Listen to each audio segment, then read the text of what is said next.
Mainta de oração e meditação. Põe Deus na primeiro lugar. Junto com Nairalyn Felícia.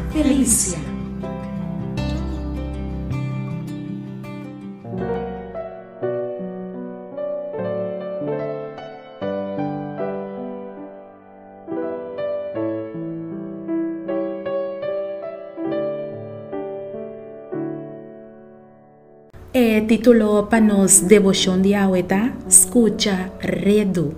Y la palabra de Dios está ordenada en Mateo 10:2, versículo 36 y 37. Y a mí te avisa vos, que gente lo da cuenta arriba día de juicio de cada palabra vano que nan papia, para sobre según bo palabra nan lo bordo justificar y según bo palabra nan lo bordo condenar. Mas já tanto viaja nós ta tende que não tá bom para borrar-se redo. Tu rende ta clapa condenado para sobre bota gusta hasi redo. Pero bota bata sa que hasi redo ta é mes pica que escucha redo. Ora que você escucha é cos malo que outra pessoa ta contabo de outra pessoa. Eta influencia e forma que lo trata e gente of bo sentimento nan pa que persona Cinco bota consciente de esse e cos malo que bo atende de persona ta afecta bo trato pa cune.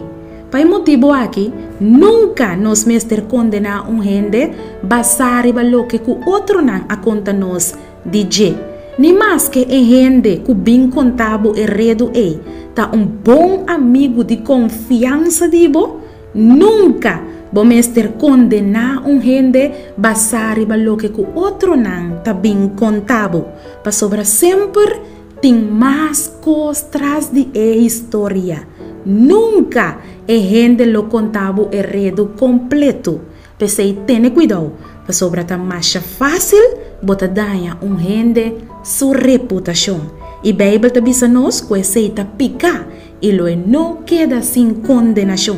Palavra de Deus avisa nos awe que gente lo duna cuenta riba e dia de juízo de cada palavra vano que não papia, para sobre según bo palavra nan lo guardo justificar e según bo palavra nan lo guardo condenar.